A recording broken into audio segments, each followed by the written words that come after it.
La Secretaría de Cultura, a través de la Dirección General de Culturas Populares, Indígenas y Urbanas, la Unidad Regional Querétaro, en coordinación con Radio Universidad, presentan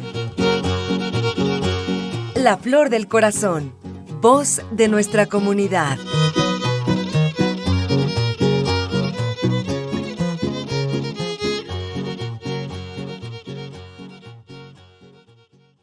Muy buenas tardes, les saluda Mariana Viruega y me da mucho gusto estar con ustedes en una emisión más de su programa La Flor del Corazón, voz de nuestra comunidad. Agradecemos a Oscar que esté el día de hoy con nosotros. Hola, Oscar. Hola, Mariana, buenas tardes, saludos a ti y a todas las personas que nos escuchan. Y también queremos agradecer a nuestros radioescuchas que nos sintonizan por el 89.5 de FM en la zona metropolitana de la ciudad de Querétaro y otros municipios, y por el 95.9 de FM en el semidesierto queretano. Queremos recordarles que este programa es una colaboración entre la Dirección General de Culturas Populares, Indígenas y Urbanas a través de la Unidad Regional de Culturas Populares en Querétaro y la Universidad Autónoma de Querétaro. El programa del día de hoy nos lleva a un viaje por el semidesierto queretano, territorio geográfico vinculado por las expresiones culturales que comprenden los municipios de Cadereyta de Montes, Colón, Ezequiel Montes y Tolimán, que fueron reconocidos por la UNESCO como Patrimonio Cultural Inmaterial de lugares de memoria y tradiciones vivas en los pueblos otomís chichimecas de Tolimán, La Peña de Bernal, Colón y Cadereyta. Este nombramiento se realizó en la sesión del 30 de septiembre del año 2009, dentro de la lista representativa del Patrimonio Cultural Inmaterial de la Humanidad, y se trata de una manifestación cultural que articula de manera armónica elementos del paisaje y la naturaleza, el espacio edificado y sistema constructivo, así como gran cantidad de expresiones de la cultura viva, que muestran una cosmovisión particular y una riqueza en la identidad de sus habitantes. Pero bueno, para eso y platicarnos un poquito más sobre el tema, pues se encuentra aquí Oscar. Y antes que nada, pues bueno, investigamos un poquito sobre este tema y pues metiéndonos un poquito más sobre el nombramiento al cual se le fue asignado esta región de semidesierto, pues nos surgieron algunas dudas o algunas preguntas, las cuales esperamos que ahorita podamos esclarecer. Una de ellas, pues es, como sabemos todos o la mayoría, Querétaro es un estado lleno de culturas, costumbres y tradiciones. Por mencionar algunos, tenemos en San Joaquín o en parte de la sierra, pues el huapango, en Tolimán, pues el festejo de San Miguel, en Colón el trabajo de la lana, en Tequisquiapan el trabajo con algunas fibras naturales, y pues bueno, podemos mencionar algunas otras. La pregunta es, teniendo esta riqueza, ¿por qué la UNESCO se enfocó en el nombramiento como patrimonio de la zona del semidesierto? Muchas gracias, Mariana, por la pregunta. Pues es muy buen cuestionamiento. Como bien mencionas, existe un territorio muy vasto en el estado de Querétaro que abarca distintas zonas culturales. Podemos dividir geográficamente el estado en 18 municipios y al mismo tiempo dividirlo en zonas específicas. La zona de los valles centrales, que abarca la zona metropolitana del estado de Querétaro, Querétaro, San Juan del Río, Corregidora. La zona de la Sierra Gorda, que comporta una riqueza muy interesante con respecto al huapango, la tradición, la cultura gastronómica que pues está en los municipios de Landa de Matamoros, Pinal de Amoles, Jalpan de Serra. Y la zona del semidesierto queretano, que si bien geográficamente parece que no es tan favorecida como las otras dos, comporta una riqueza cultural muy interesante, sobre todo por los asentamientos de pueblos originarios que quedaron en esta zona. Eran asentamientos chichimecas que se fueron enriqueciendo con la presencia de comunidades otomís. Entonces, en este sentido, hay una riqueza muy interesante en esta zona que configura un sincretismo muy valioso entre la forma que los pueblos originarios tenían de entender su relación con la naturaleza y la cultura, y las expresiones culturales que emanaron de ahí, y la forma en que fueron colonizados y se generó un sincretismo muy valioso en torno a estas tradiciones. He ahí que los asentamientos indígenas generaron un impulso colectivo de permanencia cultural para conservar características e identidades étnicas propias que se han ido acrisolando y permaneciendo durante muchos años. Entonces, las celebraciones, las fiestas, las tradiciones tienen este elemento de suma riqueza cultural y lo podemos ver manifestado en las peregrinaciones, los cantos, los rituales y la gastronomía, específicamente en el semidesierto queretano.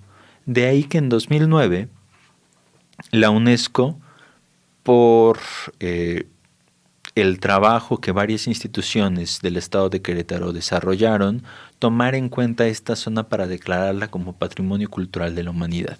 Y entonces se generó una declaratoria que bien mencionabas, generó este espacio para que los portadores y las mismas instituciones pudiéramos desarrollar acciones de salvaguardia en torno a las expresiones que estaban dentro de estos territorios.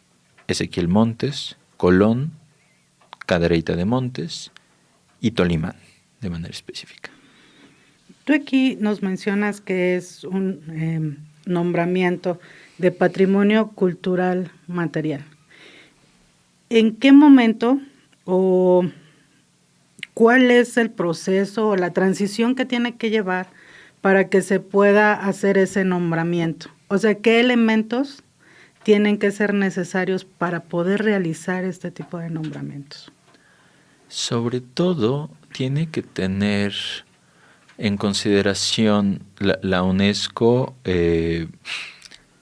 por parte del trabajo de promotores culturales y de los mismos portadores, la referencia a que exista un espacio geográfico susceptible de ser protegido. Pensemos en la Peña de Bernal. Por sí mismo, siendo el tercer monolito más grande del mundo, requiere una protección específica del espacio geográfico. Digamos, la Peña de Bernal por sí misma, como los arcos o como cualquier otro espacio edificado, requiere un tratamiento concreto para que permanezca para todas las generaciones y no nos lo gastemos hoy como tal. Sin embargo, existen otros elementos, digamos, en la narrativa comunitaria que enriquecen los lugares geográficos para que tengan una profundidad un poquito más compleja en lo que se refiere a lo cultural. Es decir, la Peña de Bernal por sí misma puede ser declarada patrimonio, pero la tradición y la cultura que hay en torno a la peña, por ejemplo, con las mayordomías que suben año con año para la veneración de la Santa Cruz, es una tradición que no viene de ayer, ni antes de ayer, ni el año pasado, sino que lleva muchos, muchos años tratándose de generación en generación y manteniéndose como patrimonio del pueblo queretano. Entonces, en ese sentido, los gobiernos municipales, las instancias estatales, en este caso la Secretaría de Cultura, la Dirección de Culturas Populares, el INAH, el Instituto Nacional de los Pueblos Indígenas, consideran que tiene que tener este espacio una protección específica. Y lo que sucedió fue que se fueron identificando peregrinaciones tradicionales, no solo a la Peña de Bernal, sino al Cerro del Zamorano, que analizando un poquito el contexto histórico íbamos identificando las instituciones y los portadores que venían de mucho tiempo atrás. Entonces, estas tradiciones se tienen que preservar y una forma de hacerlo es a través de instrumentos que puedan inscribirse en instancias como la UNESCO a nivel internacional para que dejemos registros escritos de video, de diálogo con los portadores que nos permitan dialogar estos saberes y preservarlos para la posteridad. Ese es un poquito el ejercicio que se hizo en 2009 de parte de instancias como el INE y la Secretaría de Cultura, que vieron con buenos ojos el ejercicio de investigar, identificar y dialogar con los portadores cuál es la riqueza de los pueblos otomí y chichimecas con referencia a las prácticas culturales en torno a puntos específicos. La Peña de Bernal, en Ezequiel Montes, el Cerro del Frontón, en Tolimán y el Cerro del Zamorano en Colón. Entonces, a partir de ahí se hizo la significación del espacio ritual como el triángulo de lo sagrado. Es decir, si lo vemos desde un punto de vista geográfico, elevándonos desde el cielo, por ejemplo, podemos identificar un triángulo que nos permite visualizar que estos territorios geográficos que se delimitan por municipio, a los pueblos originarios no les significaban tanto como el uso ritual y la subida ritual a cada uno de los cerros para la veneración de elementos simbólicos y culturales y religiosos. Entonces, digamos, en ese sentido se hizo un poco la preservación e inscripción de esta zona geográfica como patrimonio. A lo mejor, bueno, voy a hacer una pregunta que pues a lo mejor muchos no lo tienen claro para poder relacionar pues este nombramiento tan importante que está haciendo para el Estado y más para los grupos originarios. ¿Qué es un patrimonio cultural inmaterial? Claro. Digamos, podemos diferenciar la categoría teórica patrimonio cultural en dos elementos. El patrimonio cultural material, que hace referencia a los monumentos históricos construidos, a los cuales pues, podemos identificar, por ejemplo, en Querétaro, la zona de monumentos en el centro histórico. Esa está declarada como patrimonio de la humanidad. Sin embargo, hay otro tipo de expresiones que escapan a lo construido geográficamente y que están aquí dialogando con nosotros. Eso la UNESCO lo configura como el patrimonio cultural inmaterial y en la declaración de 2003 establece que son los usos, representaciones, conocimientos, técnicas, en conjunto con los instrumentos, objetos, artefactos y espacios culturales que las comunidades y grupos, en algunos casos individuos, reconozcan como parte integrante de su patrimonio cultural. Y podemos identificar distintas categorías. Hablamos de tradiciones y expresiones orales, incluido el idioma o la lengua como vehículo del patrimonio cultural inmaterial, las artes del espectáculo, los usos sociales, rituales, actos festivos, conocimientos y usos relacionados con la naturaleza y el universo, y las técnicas artesanales tradicionales. Entonces, no es que no sea tangible, de hecho hay una discusión fuerte dentro de la academia si es tangible, si es inmaterial, siendo que la artesanía la puedes tocar y la puedes sentir, pero son todos estos usos rituales. No se valora la artesanía en cuanto tal, sino la técnica tradicional que permite, digamos, esta transmisión de generación en generación de la cultura de las comunidades.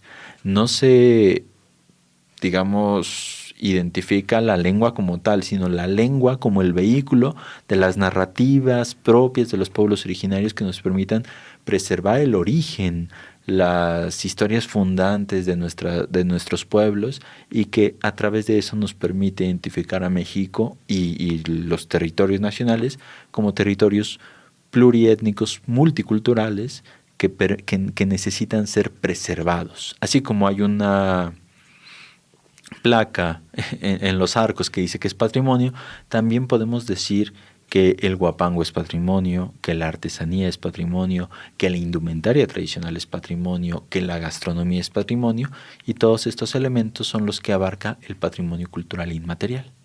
No sé si hasta aquí puedo dar respuesta a tu pregunta. Sí. Entonces, podríamos decir que el patrimonio cultural inmaterial es todo el conocimiento que pasa de generación en generación y se va preservando hasta la actualidad. ¿Es correcto? Y esto nos lleva a que podemos buscar el poder ser reconocidos por medio de los nombramientos que proporciona la UNESCO, obviamente en conjunto con otras instituciones, en conjunto con muchos promotores que hacen investigaciones en esos mismos lugares para que los resultados arrojen lo que nos puede dar la apertura para entrar en estos nombramientos. Es correcto, y en 2009 la declaratoria en torno al Triángulo de lo Sagrado se hizo con referencia al patrimonio natural, es decir, las zonas naturales protegidas, los elementos bioculturales como el uso de la cucharilla, el uso ritual de la cucharilla y varios elementos, el patrimonio construido y el patrimonio vivo. Aquí cambia un poquito la nomenclatura, es decir, todos estos elementos que dialogan la cultura, la tradición, están ahí inscritos de alguna manera. Ok. Bueno, amigos, ¿qué les parece si vamos a un pequeño corte y escuchamos el Querreque por Perfecto López y su tradición serrana?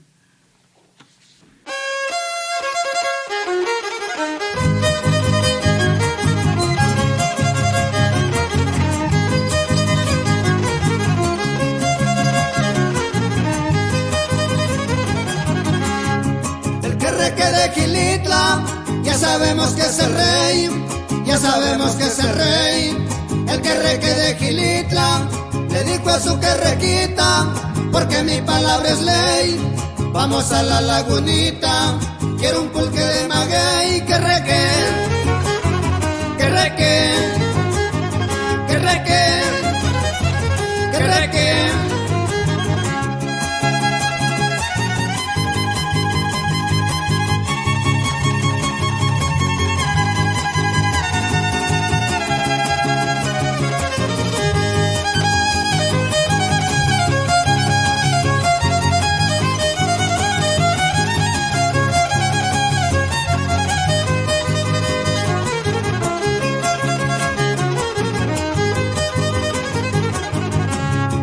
Estando en la lagunita, tomándose sus pulquitos, y estando en la lagunita, le dijo a su querrequita, regálame unos besitos, y después de su visita, rindieron los querrequitos. Querreque, querreque, querreque, querreque.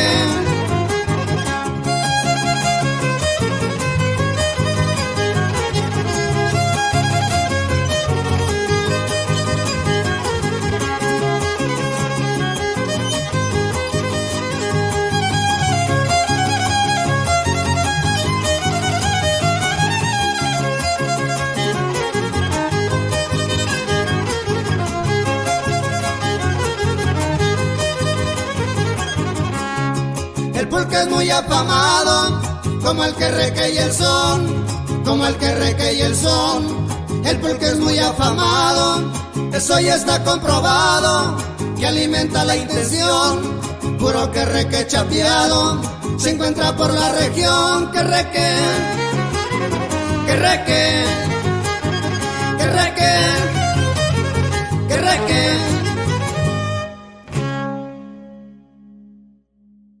Amigos, pues regresamos con esta charla que estamos teniendo con Óscar. Y bueno, hemos visto en este programa que todo ha sido como por tiempos. En el 2003 pues empezó toda esta gestión, en el 2009 se hace el primer nombramiento en base a lo natural. Después de 10 años se hace este otro nombramiento. ¿Por qué? O sea, ¿por qué tarda tanto tiempo en poderse realizar estos nombramientos? De acuerdo, o sea, hay que hacer un recorrido histórico importante en este sentido. En 2003 se genera una convención de la UNESCO para, digamos, establecer la importancia del patrimonio cultural inmaterial, que se había hecho previamente, pero, digamos, el hito histórico 2023 cumplimos 20 años de esta convención, donde se establece la importancia de las expresiones de patrimonio cultural inmaterial. De ahí, en 2009, se genera la declaratoria de lugares de memoria y tradición, con la Peña de Bernal como guardiana del territorio sagrado, y se fue acompañando todas las declaratorias de patrimonio cultural tienen que venir con planes de salvaguarda que le permitan conocer a la población, a los portadores y a las mismas instituciones las rutas que intuitivamente reconocemos para la preservación de las expresiones de patrimonio cultural inmaterial.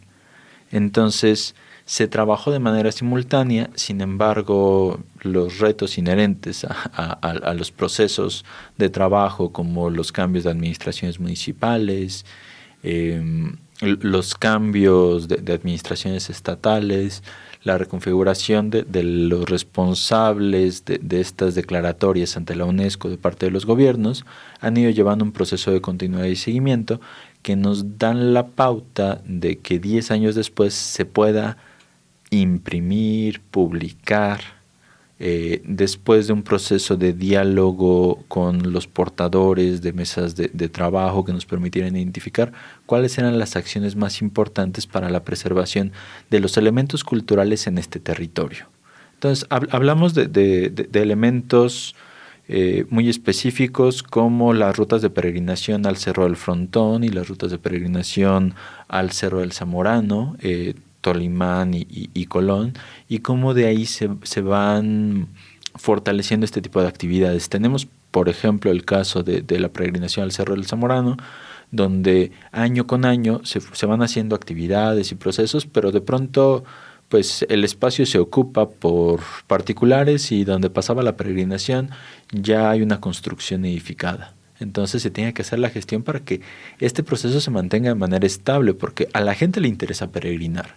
Claro. No le podemos quitar ese elemento propio de su cultura, y entonces las instituciones tenemos el compromiso de acompañar de una manera puntual y específica para, no sé, poner una puertita en el lugar donde se hace la peregrinación, y que cuando se haga la peregrinación las personas que la realizan tengan la facultad, el derecho y la responsabilidad de seguir transitando por ese territorio que, si bien históricamente ha ido cambiando y configurándose de una manera distinta, permanece en el tiempo la tradición. Entonces es un poco la idea, que nos permita de algún modo preservar la tradición a través de acciones que vengan de parte de los portadores y que nos permitan a nosotros la restauración de capillas oratorio, el registro de la fiesta de San Miguel con el chimal y su uso ritual y no tanto turístico, la preservación del espacio sagrado y natural de la Peña de Bernal, que nos permita permanecer de algún modo en eso. Entonces de eso va el plan de salvaguarda que acompaña la Declaratoria de Patrimonio Cultural Inmaterial, que nos permite identificar portadores, instancias gubernamentales, municipios, agentes culturales, cómo podemos proteger y preservar este espacio geográfico que tiene una riqueza cultural importante. Una última pregunta, porque ya el tiempo se nos está acabando. Por lo que acabas de decir, entonces, las instituciones tienen que estar de acuerdo, más bien, los portadores tienen que estar de acuerdo en todo este proceso que se va a llevar. Es correcto, las instituciones estamos al servicio de los portadores para que ellos, desde su necesidad, preserven las expresiones de patrimonio cultural en esta zona específica, y nosotros facilitemos instrumentos, acciones, actividades que fortalezcan ese proceso. Muy bien, pues queremos invitarte nuevamente para que nos hables de patrimonio cultural inmaterial enfocado al nombramiento del Triángulo Sagrado. Entonces esperamos que nos acompañes en próximos programas para hablar en específico de este tema. Muchas gracias. Con todo gusto, Mariana. Gracias a ti y a tu auditorio, y seguimos por aquí. Pues también queremos recordarles que nos escuchan por nuestras redes sociales, Radio Universidad y La Flor de Corazón. Con gusto vamos a leer sus comentarios. Y pues les agradecemos mucho por estar y escucharnos el día de hoy, y los esperamos en la siguiente emisión de La Flor del Corazón. La Secretaría de Cultura, a través de la Dirección General de Culturas Populares, Indígenas y Urbanas, la Unidad Regional Querétaro, en coordinación con Radio Universidad, presentaron La Flor del Corazón, voz de nuestra comunidad.